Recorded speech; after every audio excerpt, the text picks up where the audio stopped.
ભાવિતા ટ્રાવેલ્સમાં અમે બધા પ્રવાસીઓ હાલ તમને જણાવીએ છીએ ઘનશ્યામભાઈ ગોસ્વામીએ જયપુરથી પ્રવાસ છોડી દીધો છે.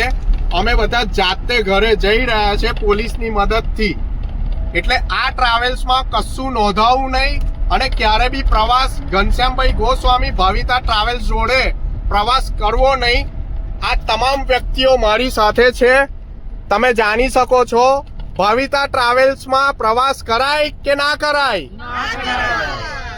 ભાવિતા ટ્રાવેલ્સમાં પ્રવાસ કરાય કે ના કરાય?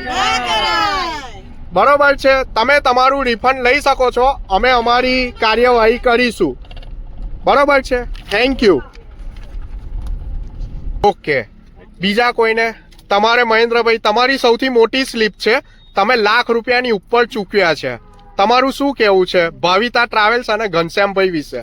મહેન્દ્રભાઈ ઠાકોર પોતે ભાવિતા ટ્રાવેલ્સમાં મારા 22 મેમ્બરો મેં નોંધાવ્યા હતા અને એમને જે અમને સૂચનો કર્યા હતા એમાં એમને એમ લખેલું હતું કે તમને એક ટાઈમ જમવાનું, એક ટાઈમ ચા, એક ટાઈમ નાસ્તો હોટલ બુકિંગ સાથે તમને આપવામાં આવશે.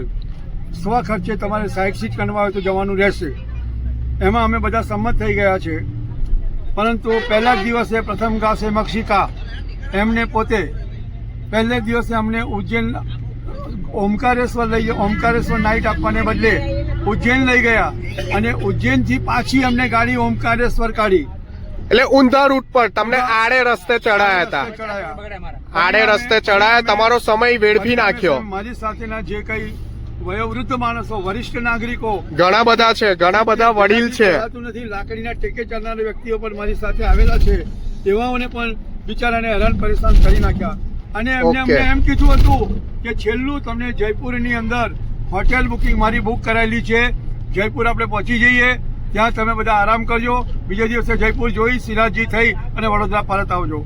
પણ આ સંજોગોમાં એ પોતે ભાગી ગયા અને જયપુરની વચ્ચે ગાડીમાં બીજી બાજુ જમવાનું ચાલુ કરાયું અને પોતે કઈ સમયે જતા રહ્યા કોઈને કયા વિનાથી અમને ખબર નથી. આ તો અમે પોલીસ સ્ટેશનમાં જાણ કરી એટલે પોલીસ સ્ટેશનના કહેવાથી ભાઈ ડ્રાઈવર તૈયાર થયો અને ડ્રાઈવરને તો પોલીસ સ્ટેશનમાં એમ કહેવામાં ગાડી બ્લોકઅપ કરી દઉં છું અને માલિકને બોલાવો. આવા સંજોગોમાં અમે પોલીસની મદદ લીધી. તમે મદદ લીધી અને અમે લોકો અત્યારે આ પરિસ્થિતિમાં આગળ વધી રહ્યા છીએ. ઓકે, ખરેખર આ દયનીય પરિસ્થિતિ બની ગઈ છે. ભાવિતા ટ્રાવેલ્સ અને ઘનશ્યામભાઈ ગોસ્વામી અમે એમનો વારંવાર કોન્ટેક્ટ કરવાનો ટ્રાય કરી છે પણ કોઈ પણ ફોન ઉપાડતું નથી. ફોન કોન્ટેક્ટ પણ બંધ આવે છે અને કોઈ કોન્ટેક્ટ કરતું નથી. આ ટ્રાવેલ્સમાં કોઈ ફેસિલિટી માટેનો કોઈ કોન્ટેક્ટ સંપર્ક પણ કરતું નથી. ફોન સ્વિચ ઓફ કરી દીધો છે. વડીલોનું કેવું છે, તમામ વડીલોનું કેવું છે ભાવિતા ટ્રાવેલ્સમાં આ રીતે પ્રવાસ ના કરાય. અને ઘનશ્યામભાઈ પોતે ભાવિતા ટ્રાવેલ્સના માલિક અધવચ્ચે આવા વડીલને રસ્તામાં છોડીને જતા રહ્યા છે અડધી રાત્રે. બોલો. મહેન્દ્રભાઈ ઠાકોરના ગ્રુપમાં અમે 20 થી 25 જણનું ગ્રુપ છે અમારું.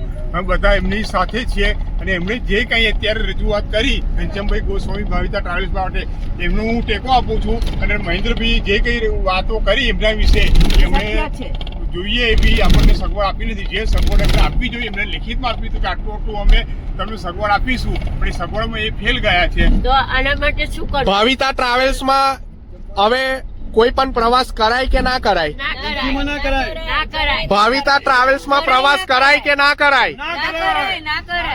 ઓકે, ભાવિતા ટ્રાવેલ્સમાં પ્રવાસ ના કરાય. જે બી ભાવિતા ટ્રાવેલ્સમાં પ્રવાસ કરવા માટે બુક કર્યું હોય તે રિફંડ લઈ લેજો.